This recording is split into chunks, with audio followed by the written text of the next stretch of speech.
Morning, dear hearts. We are on lesson 242. We are in the third section of part 2 of the workbook. This section happens to be this relevant thought, this central thought, this special thought is, what is the world? I'm going to read 3 paragraphs. Yesterday I did 2, and then go into today's lesson. The world is false perception. It's a lie. It's not real. It's born of error, and it has not left its source, because a thought never leaves its source. So this world of false perception hasn't left its source, which was the ego. Now the good news is we are a thought from the mind of God. We haven't left our source either.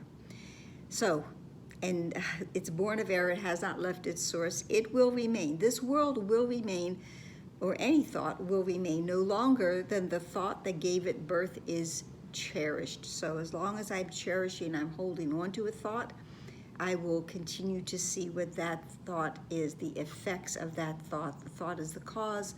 I will see the effects. But this is also good news, that when I change my thoughts, I change my mind, I'm going to change everything else. The wonderful thing about thoughts is that they are very powerful, but they can be changed. They can shift.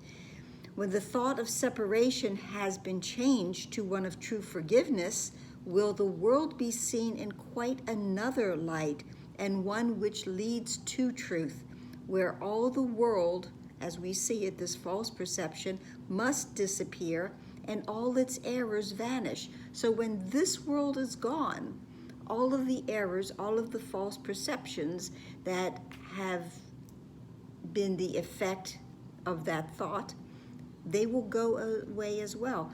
How do we relieve ourselves from the ego? Is simply to let it go, and it will fall away. It must be fed. The ego must be fed with our allegiance. When we withdraw our allegiance to the ego, all that it stands for will vanish. Now its source has gone, and its effects are gone as well. So just what I said, when we withdraw our allegiance to the ego world, this false perception, it will be gone, and all of the effects, everything that we have thought are part of this world, will also go away. The world was made as an attack on God, and I had someone who mentioned that in their comments from yesterday. What does that mean? The world was made as an attack on God. The world was made with that ego thought, that tiny mad idea that I'm going to do something better than God. That is the attack on God. To think that I can do and make something, not create, make something that is better than what God has created. So it was trying to show up God. That's the attack. I'm going to do something better than you can do. I'm going to show you. That was the attack on God. The world was made as an attack on God. It symbolizes fear. And what is fear except love's absence? This world, this false perception has no love in it. We can try to look for it here, but we will never find it. Thus the world was meant to be a place where God could enter not, because God is love, and therefore so am I, and where his son could be apart from him rather than being a part of him. Here was perception born, for knowledge could not cause such insane thoughts.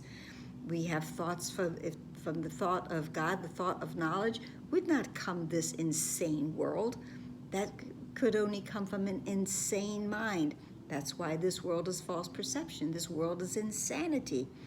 But eyes deceive and ears hear falsely. Now mistakes become quite possible, because certainty is gone.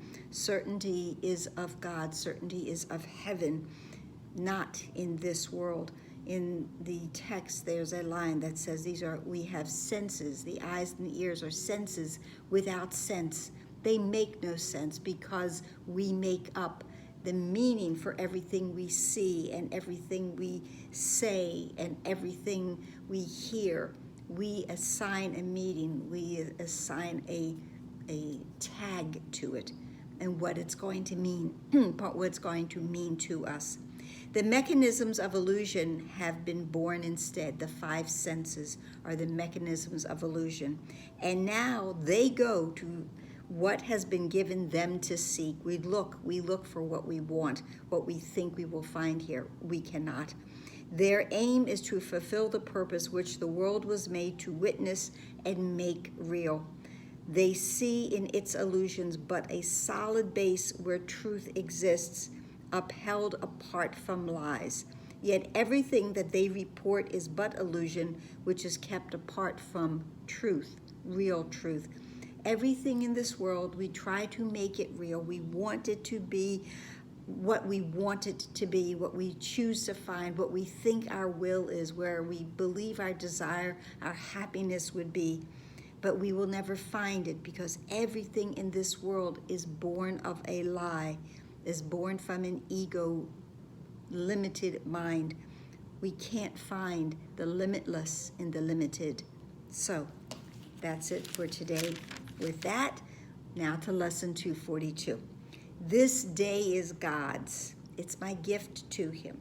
Now this lesson goes back and reminds me very much of lesson 155, that I will step back and let him lead the way, and also the next lesson, that I walk with God in perfect holiness. The lesson begins, 242 begins with, I will not lead my life alone today. I will step back. I'm going to let one who knows lead me, be with me, guide me in my life today. I do not understand this world. I can't understand this world. This world is not understandable because it is born of a false perception. It's born out of fear. And I cannot understand fear when I am a holy thought from the mind of God. And so to try to lead my life alone must be but foolishness. But there is one who knows all that is best for me. We have been given the Holy Spirit as one of the gifts that God gave to us the moment there was the need, the gift of the Holy Spirit to guide us, and He will be our strength. He will be our vision. He will guide us to peace and to love. And today we give Him over our mind and everything, all of our thoughts. We give them to the one who knows all that is best for me. And He is glad to make no choices for me, but the ones that lead to God. And what other choices do I want? I only want to be led home. I only want to go home. And He will lead me there. And it is He who knows the way to God. I will step back and let the one who knows lead the way. And it is not me. I'm not the one who knows. In lesson 155, it says, to let illusions walk ahead of truth is madness, but to let illusions sink behind the truth and let the truth stand forth as what it is merely sanity. The Holy Spirit is the truth. I let the truth lead the way, and all of my illusions, all of the insaneness of this world, I let it fall back so that it will simply fall away. And then the prayer part of today says, and so we give today to you. We come with wholly open minds. We do not ask for anything that we may think we want. In truth, I don't know what I want. I've tried many things, and they have not worked.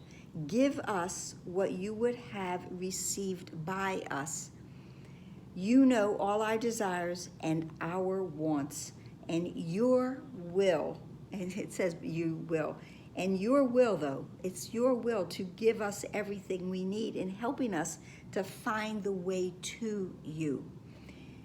This is so beautiful, and this is such what we really want and need, that we walk. We go with one who knows the way. He knows where to go. He knows who goes with us, and we let Him lead us and let Him lead all of the sonship with us, all of our brothers. And then in lesson 155, and it says, we walk to God. We walk to God, and that's what we do today. We walk to God.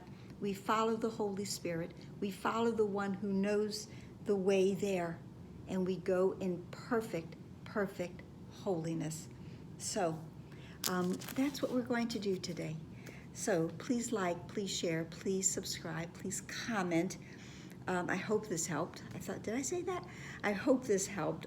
Please be here tomorrow. We'll do more of What is the World, and then a lesson as well. Beautiful sections that we're in here in part 2 of the workbook. Namaste.